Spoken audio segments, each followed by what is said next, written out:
नमस्कार, आप देख रहे हैं साधना प्लस बिहार झारखंड और मैं हूं आपके साथ पूजा अग्रवाल। बुलेटिन की शुरुआत करेंगे, लेकिन उससे पहले नजर इस वक्त की हेडलाइंस पर।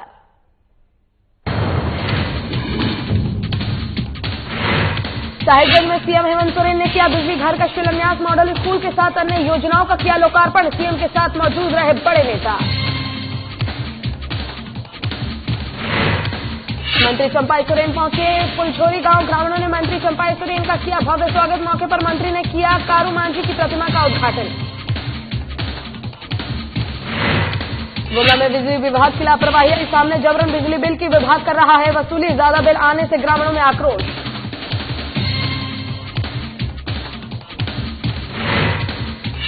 और दुमका में कार और साइकिल में जोरदार टक्कर। मसलिया के पूर्व वीडियो ने मारी टक्कर। ग्रामीणों ने वीडियो को पकड़कर किया पुलिस के हवाले।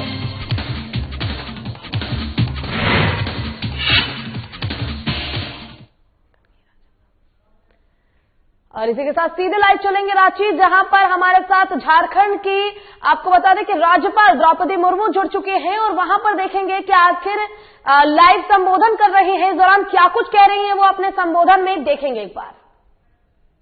प्रयास रहा है कि सभी योग्य व्यक्ति जो मतदाता बनने की योग्यता रखते हैं उनका नाम मतदाता सूची में दर्ज हो।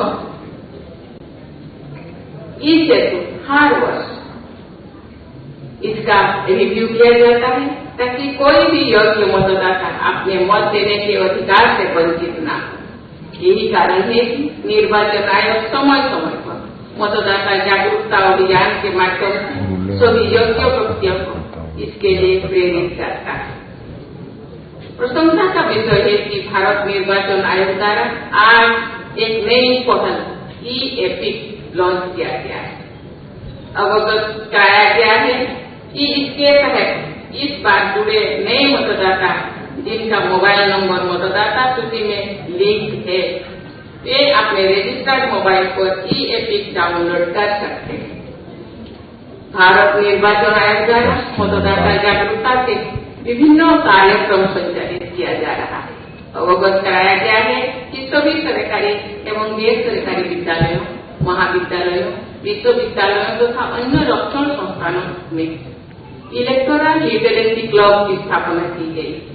इस अवसर पर मैं कहना चाहूंगी कि प्रत्येक योग्य नागरिक जो 18 वर्ष से अधिक के हो अपने जागरूक होने का परिचय देते हुए मतदाता सूची में अपना नाम दर्ज करवाएं। आप लोग ऑनलाइन माध्यम से भी मतदाता सूची में नाम दर्ज कर सकते हैं।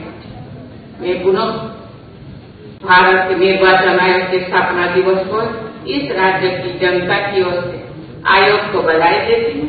साथ ही राज्य की जनता को अपनी शुभकामनाएं देते हुए ये उम्मीद करती हूँ कि भविष्य में भी चुनाव प्रक्रिया में अपनी और बेहतर भागीदारी सुनिश्चित रखें। इसी के साथ ही आप लोगों को बहुत बहुत बधाई देती हूँ। जय हिंद, जय भारत।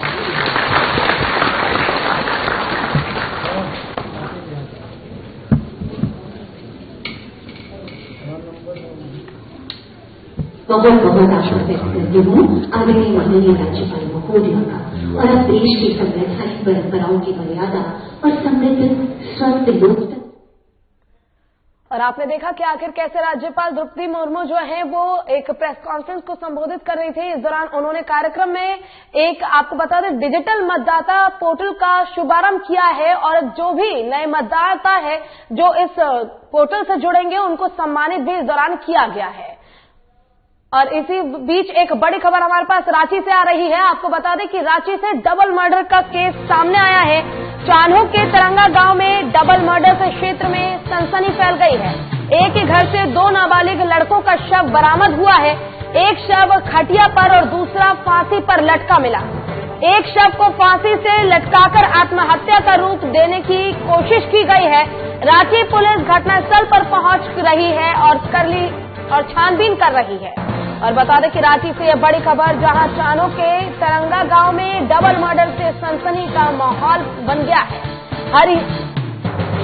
एक ही परिवार के 2 नाबालिग लड़कों का शव बरामद हुआ है। बता दें कि एक शव खटिया पर और दूसरा फांसी पर लटका मिला है।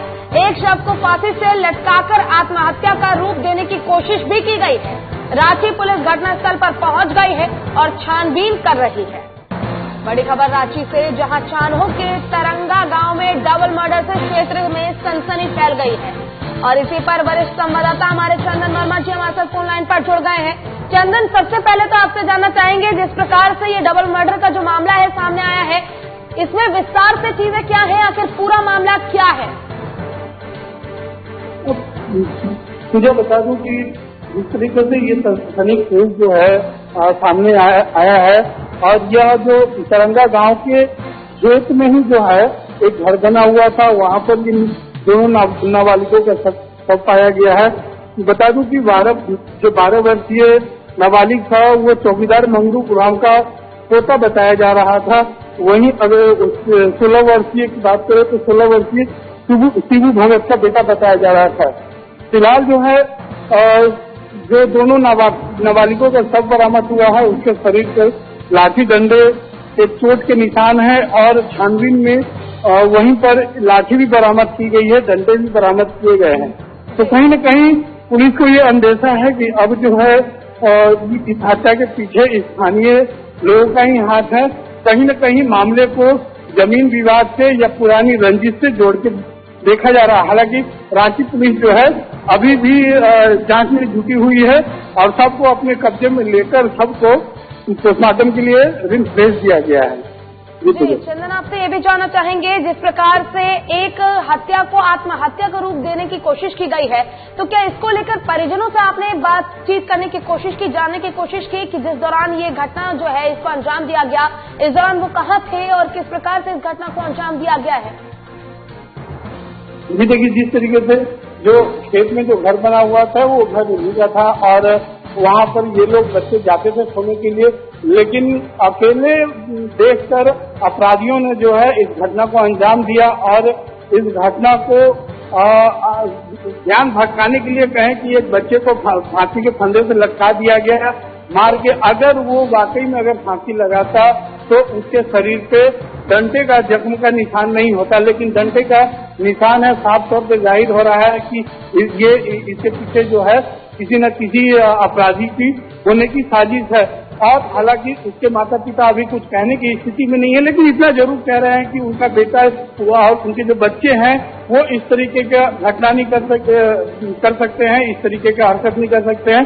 इसमें जरूर किसी न किसी की साजिश है। हालांकि किसकी साजिश है ये कुछ हद तक उन लोग को पता है, गार्जियन को, लेकिन फिलहाल मीडिया के सामने कुछ कहने से बच रहे हैं। जो भी उनका बयान जो है वो अब पुलिस और मजिस्ट्रेट के पास रिकॉर्ड कराया जाएगा। जी पूजा। जी चंदन, बहुत बहुत शुक्रिया आपका तमाम जानकारी के लिए।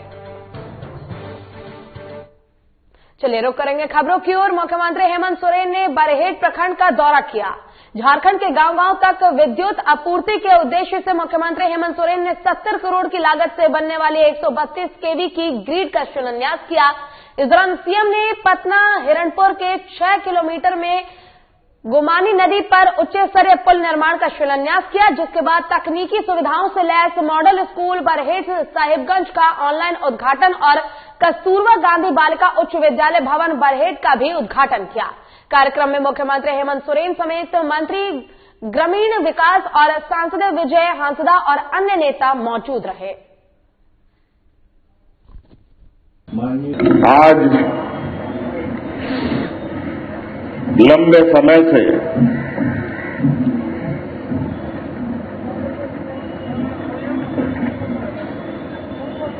बरहेट के लोग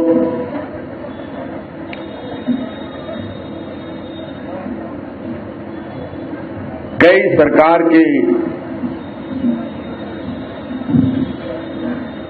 योजनाओं के लिए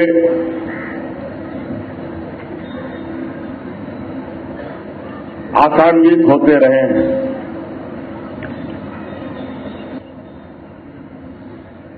बरहेट, साहेबगंज,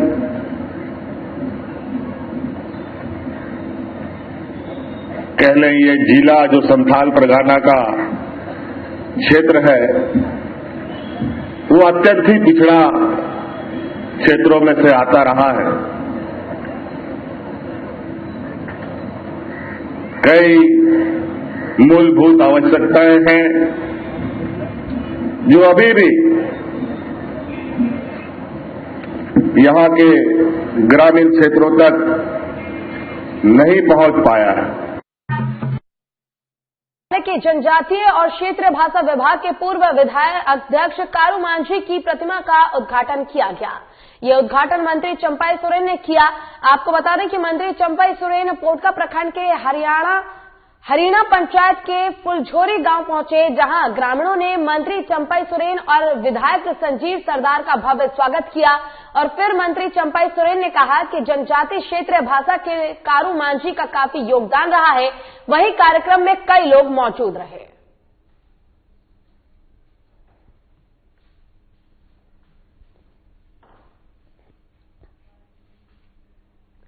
और खगड़िया में JNKT स्कूल के सभागार में राष्ट्रीय जनता दल के द्वारा जननायक कर्पूरी ठाकुर की जयंती बड़े धूमधाम से मनाई गई, जहां आरजेडी के जिलाध्यक्ष कुमार रंजन और आरजेडी विधायक रामवृक्ष सदा सहित आरजेडी के सैकड़ों नेता और कार्यकर्ता मौजूद रहे।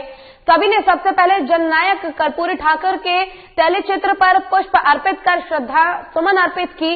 इसके बाद आरजेडी के नेता और कार्यकर्ताओं ने बारी बारी से कर्पूरी ठाकुर के विचार को रखा। वहीं जिलाध्यक्ष ने बताया कि केंद्र द्वारा लाए गए नए कृषि कानून के खिलाफ आगामी 30 जनवरी को पूरे प्रदेश में राष्ट्रीय जनता दल के द्वारा बनने वाले मानव श्रृंखला को सफल बनाने के लिए इस बैठक में रूपरेखा तैयार की जा रही है। और वहीं तमाम नेता और कार्यकर्ता इस आयोजन में बढ़ चढ़कर हिस्सा लेने की अपील की गई है, जिससे कि ये मानव श्रृंखला सफल हो सके।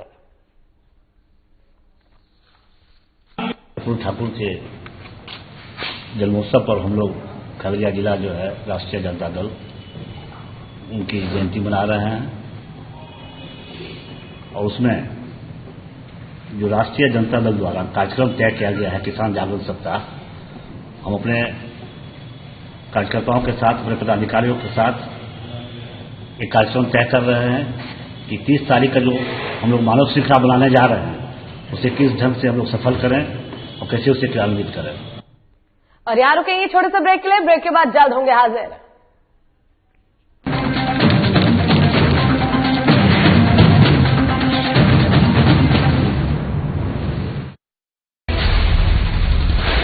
बिहार झारखंड के साथ देश दुनिया की हर बड़ी खबर देखिए फटाफट अंदाज में शाम 7:30 बजे। खबरें सुपरफास्ट सिर्फ साधना प्लस पर।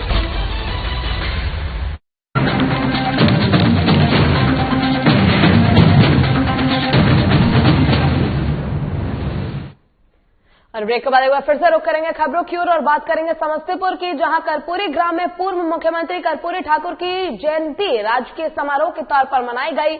और अब तक की यही परंपरा रही है कि सूबे के मुख्यमंत्री हर साल यहां माल्यार्पण के लिए आते रहे हैं, लेकिन इस साल शायद पहली दफा ऐसा हुआ है कि मुख्यमंत्री ही नहीं बल्कि बिहार सरकार का कोई मंत्री तक यहां नहीं पहुंचा है। वहीं इस मामले पर आरजेडी ने सरकार पर निशाना साधते हुए कहा है कि बिहार सरकार का रवैया ये जाहिर करता है कि ये लोग कर्पूरी ठाकुर के नाम पर सिर्फ राजनीति करते हैं। राजकीय समारोह में इस तरह से सरकारी उदासीनता से समस्तीपुर के लोगों में काफी निराशा देखी जा रही है और इसके लिए मुख्यमंत्री ही जिम्मेदार है। आरजेडी ने इस मामले को जननायक कर्पूरी ठाकुर का अपमान बताया। आपको बता दें कि आज सरकार राज्य भर में जननायक कर्पूरी ठाकुर की जयंती समारोह का आयोजन किया गया है और राजधानी पटना में जेडीयू ऑफिस में जननायक कर्पूरी ठाकुर को श्रद्धांजलि दी गई। इस समारोह में शामिल होने के लिए सीएम नीतीश कुमार समेत कई बड़े नेता पहुंचे। माननीय नीतीश कुमार जो हमारे मुख्यमंत्री हैं यहाँ के, और उनके भाजपा के गठबंधन के तहत में जो मोदी जी प्रधानमंत्री हैं, ये जब से दोनों एक बने हैं कर्पूरी जी के मान और मर्यादा का ठेस किया जाता है, उनके तोहिनी की जाती है। जो हमारे कर्पूरी जी बिहार के धरती के लिए क्या नहीं किए, लेकिन ये नीतीश कुमार मुख्यमंत्री जी आज उनके जन्मदिन पर कोई भी उनकी मंत्री या कोई भी ऐसी संस्था के उनके धर्म के लोग या कोई भी ऐसा एमपी कोई भी उनके तरफ से नहीं आया। निश्चित रूप से जनता दल यूनाइटेड और भारतीय जनता पार्टी के लोग जननायक कर्पूरी ठाकुर के नाम का सिर्फ फायदा उठाना चाहते हैं।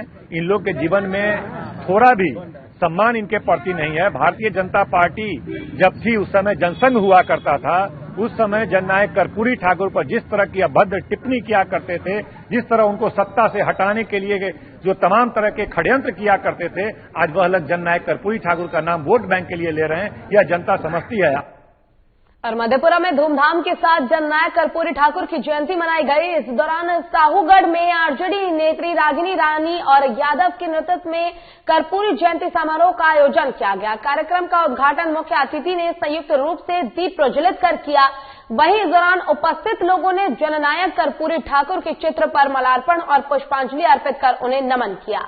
बताते चले कि कार्यक्रम को संबोधित करते हुए रागिनी रानी यादव ने कहा कि जननायक कर्पूरी ठाकुर की जयंती है और आज राष्ट्रीय बालिका दिवस भी है। हम जननायक कर्पूरी ठाकुर जी को शत शत नमन करते हैं और देश की बालिकाओं को बालिका दिवस की ढेर सारी शुभकामनाएं देते हैं। उन्होंने कहा कि जो हमारे महापुरुषों के द्वारा किए गए कार्य हैं, साथ ही उनके विचारों को अपने नैतिक जीवन में आत्मसात करें, यही उनके लिए सच्ची श्रद्धांजलि होगी। मैं ये कहना चाहती हूँ कि कभी आज हमें ये बर्थ एनिवर्सरी जननायक कर्पूरी ठाकुर जी का मनाने का मौका मिल रहा है और यहाँ पर हमारी सभी बड़े एक गार्जियन सभी लोग आए हुए हैं और जो कर्पूरी ठाकुर जी के जो उद्देश्य थे कि समाज में परिवर्तन हो, समाज एक ईमानदारी के रास्ते पे चले और उसी परिवर्तन को लेकर आज ऐसा है कि राष्ट्रीय बालिका दिवस भी है। क्योंकि जब तक जो बालिका अगर खुशहाल नहीं होगी, अगर इंडिपेंडेंट नहीं होगी, तो ये भारत का भविष्य कैसे बनेगा। पूर्व मुख्यमंत्री कर्पूरी ठाकुर के पैतृक घर समस्तीपुर के कर्पूरी ग्राम स्थित स्मृति भवन में उनकी जयंती राजकीय समारोह के तौर पर मनाई गई। हालांकि पहली बार उनके घर पर प्रदेश के मुख्यमंत्री और न ही कोई मंत्री पहुंच सके। अब तक जो भी मुख्यमंत्री रहे हैं, जयंती पर कर्पूरी ग्राम आते रहे हैं। इस अवसर पर बिहार सरकार के प्रतिनिधि के तौर पर पूर्व मंत्री महेश्वर हजारी, कर्पूरी ठाकुर के पुत्र और राज्यसभा सांसद रामनाथ ठाकुर, पूर्व मंत्री मंगनीलाल मंडल, अश्वमेघ देवी और डीएम शशांक शुभंकर, एसपी विकास वर्मा समेत कई नेता और पदाधिकारियों ने इस राजकीय समारोह के मौके पर वहां पर पहुंचे और माल्यार्पण कर उन्हें श्रद्धांजलि दी। और पूर्व मंत्री महेश्वर हजारी ने कहा कि कर्पूरी ठाकुर सहित सही मायने में गरीबों के नेता थे और आदर्श पर चलते थे। वहीं रामनाथ ठाकुर और मंगनीलाल मंडल ने भी कर्पूरी जी को याद कर उनके बारे में बताया और कहा कि जननायक नेता थे वो। कि सादगी के प्रतीक, ईमानदारी के प्रतीक जननायक कर्पूरी ठाकुर जी का जयंती समारोह है। उनके गांव कर्पूरी ग्राम में आज सभी कोई अतिथि मौजूद हैं, उनके जो अनुयायी हैं सभी कोई मौजूद हैं और मैं समाज से और नई पीढ़ी से खास करके मैं युवाओं से आग्रह करूंगा कि इनकी जीवनी जरूर पढ़ें। इनकी जीवनी से पढ़ने से और इनके जो बताए हुए मार्ग है उस पर चलने से मैं समझता हूं कि आगे का भी भविष्य ठीक रहेगा, चूंकि ये महान व्यक्तित्व थे। आज जननायक कर्पूरी ठाकुर जी की 97वीं जन्म दिवस है। हम उनके लड़के होने के नाते हम यही आग्रह करेंगे कि यहाँ जितने लोग आए हैं उनको श्रद्धा सुमन देने के लिए उनके बताए हुए रास्ते पर, उनके आदर्शों पर और उनके कर्मों पर चलने का काम करेंगे, यही मेरा आग्रह है। और सरकार हर गांव में, हर किसान के घर में बिजली, सड़क, पेयजल, शिक्षा पहुंचाने की बात करती नहीं थकती है। वहीं गुमला के जरजट्टा गांव में बिजली विभाग की बड़ी लापरवाही सामने आई है, जहां बिजली विभाग बिना बिजली इस्तेमाल किए ग्रामीणों से बिजली का बिल भेजकर वसूली कर रहे हैं। इसी को लेकर ग्रामीणों ने बताया कि इस क्षेत्र का ट्रांसफार्मर जलने के बाद उसकी मरम्मत नहीं हुई, जिसके बाद से बिजली का इस्तेमाल बंद है। लेकिन फिर भी विभाग बिजली बिल भरने के लिए कह रहा है। जरूरत से ज्यादा बिल आने से ग्रामीणों में गुस्सा देखा गया। आपको बता दें कि जिसके बाद ग्रामीण एकजुट होकर बिजली विभाग पहुंचे और अपना दुखड़ा बिजली विभाग को सुनाया। सूचना मिलते ही जिला युवा मोर्चा के जिला अध्यक्ष मिसीर कुजूर ने बिजली विभाग के अधिकारियों से मिलकर बातचीत की और जांच कर बिजली बिल में सुधार करने को कहा है। ये उन लोगों का शिकायत है कि हमको बिजली ट्रांसफार्मर जला पीरियड का माप के संबंध में, तो हमको लिस्ट बना के दें उस पर्टिकुलर ट्रांसफार्मर से कितना कंज्यूमर बेनिफिट्स थे, उनका लिस्ट देंगे, हम उस पर कार्रवाई करेंगे उस संबंध में। देते हैं बिजली, कहीं कहीं पे मान लीजिए ड्यूज के कारण लाइन काटा गया है, तो ड्यूज के कारण लाइन काटा गया है, तो लाइन काटा है तो मान लीजिए ये तो दायित्व तो कंज्यूमर का भी बनता है कि हमको बिजली यूज कर रहे हैं तो पेमेंट होना चाहिए। मामला है 2010 में हम लोग के जजटा पंचायत में बिजली लगा हुआ है, बीच में हम लोग के पास बिजली बिल भी नहीं गया है, प्लस बीच में ट्रांसफार्मर नहीं रहने के कारण 4-5 साल बिल्कुल लाइट नहीं जला है, और अभी अचानक हम लोग का कनेक्शन काट दिया गया है। बिल जमा करिए तब कनेक्शन देंगे। कितना बिल आया है? 28,000 किसी का है, किसी का 30,000 है। और हम लोग का गरीब जनता का खेती बाड़ी में जो किसान सब्जी वगैरह लगाए हैं, उन लोग का सब्जी सारा खेत में सूख रहा है बिजली के कमी से। देखिए, जिस तरह से रायडीह प्रखंड के जरजट्टा गांव का जो मामला है, इस जरजट्टा पंचायत में प्रत्येक घर पर लगभग 28,000 से 30,000 का बिजली बिल एक ही बार भेज दिया गया है। और ग्रामीणों का जिस तरह से कहना है कि 2010 में लाइन लगा, लेकिन लाइन लगने के बाद इनके गांव में बिजली चालू नहीं हुआ, और बीच में चालू भी हुआ, 1 आध महीना बिजली चला, उसके बाद 7-8 साल बिजली गायबे रहा। उसके बाद फिर बिजली लगा, मैंने आया बिजली 2018-19 के आसपास। फिर अभी देखिए 20 है, 21 है, और 2-3 साल में ही करीब 28,000 से 30,000 बिजली बिल एक परिवार को भेज दिया गया। मामला जो आज जो इतना जनता, लेडीज और जो जेंट्स आए हुए हैं हम लोग रायडीह प्रखंड के जरजट्टा महुआ टोली से, आज से करीब 15 से 18 रोज पहले विभाग द्वारा पूरे पंचायत की लाइट को काट दिया गया है, जिससे जनता जो सिंचाई अभी आलू हुआ, मटर हुआ, जो भी खेती टमाटर का जो चल रहा है, किसान को सिंचाई के लिए काफी परेशानी का सामना करना पड़ रहा है। बच्चे घर में जो पढ़ाई कर रहे हैं, अभी कोरोना काल में जो स्कूल बंद था, उस पर भी काफी दिक्कत का सामना करना पड़ रहा है।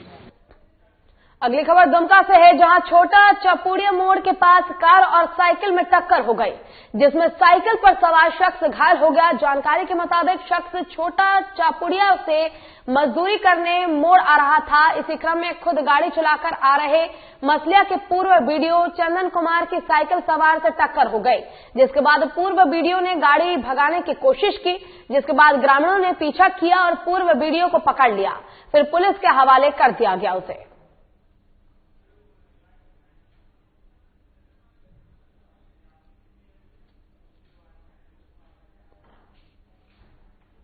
राजधानी पटना के मसौड़ी ब्लॉक में कार्यरत लापता प्रखंड कृषि पदाधिकारी अजय कुमार का शव बरामद हुआ है। शव मिलने से राजधानी पटना में सनसनी फैल गई है। बिहार में हत्या, लूट, अपहरण, दुष्कर्म जैसी घटना अब आम हो गई है, लेकिन सरकार और पुलिस लगाम लगाने में नाकाम है। आपको बता दें कि कृषि पदाधिकारी अजय कुमार ने मसौड़ी कार्यालय गए, लेकिन शाम तक घर नहीं लौटे। अपराधियों ने अजय कुमार को सोमवार को ही अपहरण कर लिया था। परिजनों ने कंकड़बाग थाना में अजय कुमार के गुमशुदगी की रिपोर्ट भी लिखाई, लेकिन तब तक पुलिस हरकत में आई और पड़ताल शुरू की गई, जिसके बाद अजय कुमार के करीबी गालू को पुलिस ने हिरासत में लेकर पूछताछ की, जिससे पता चला कि अजय कुमार को हत्या कर उसका शव नदी किनारे जमीन में दफन कर दिया गया है। गौरतलब है कि बिहार में बढ़ते अपराध और अपराधियों के हौसले बुलंद होते जा रहे हैं। ऐसे में जो सरकार के लिए चुनौती है, वो वही पुलिस के लिए सरदर्दी बनता जा रहा है। इस हत्याकांड में गोलू के साथ और भी लोग शामिल थे, जिनकी पुलिस तलाश कर रही है। जल्द ही सभी अपराधी पुलिस के गिरफ्त में होंगे। और भारतीय जनता पार्टी कार्यालय में सभी जिलों के प्रदेश अध्यक्ष और जिला प्रभारी की बैठक की गई। बैठक में प्रदेश अध्यक्ष दीपक प्रकाश, बीजेपी के संगठन मंत्री धर्मपाल सिंह, प्रदेश महामंत्री आदित्य साहू मौजूद रहे। बैठक खत्म होने के बाद प्रदेश अध्यक्ष दीपक प्रकाश ने कहा कि आज की बैठक कामकाजी बैठक थी। आने वाले दिनों में पार्टी की दिशा क्या होगी, उसका रोडमैप बनाया गया है और किस प्रकार मौजूदा राज्य सरकार की जन विरोधी नीतियों का संघर्ष करना है। साथ ही संगठनात्मक मजबूती, केंद्र की योजनाओं को हर एक जन तक कैसे पहुंचाए, इसकी चर्चा भी की गई। आने वाले समय में पार्टी की दिशा क्या होगी, उसका रोड मैप पार्टी ने बनाया है और उसकी आज चर्चा हुई, कार्य योजना बनी और आगे हम कैसे और बेहतर काम करें, हम कैसे वर्तमान राज्य सरकार के खिलाफ, जन विरोधी नीतियों के खिलाफ हम संघर्ष करें, साथ साथ संगठनात्मक चीजों को हम कैसे और मजबूत करें और केंद्र सरकार की योजनाएं जो मोदी जी की सरकार है उसको जमीनी सतह पर नितांत आवश्यक लोगों तक कैसे हम पहुंचाएं, इसकी चर्चा और बहुत ही आज की बैठक सार्थक बैठक थी। भारतीय जनता पार्टी झारखंड प्रदेश अंतर्गत आने वाले सांगठनिक दृष्टिकोण से 27 जिलों की सांगठनिक बैठक थी। इसमें जिले के अध्यक्ष और जिले के प्रभारीगण उपस्थित थे और चूंकि भारतीय जनता पार्टी के सांगठनिक कार्य सालों भर चलते रहते हैं, उसी दिशा में कार्यों को आगे बढ़ाने के लिए इस प्रकार की बैठक का आयोजन किया गया था।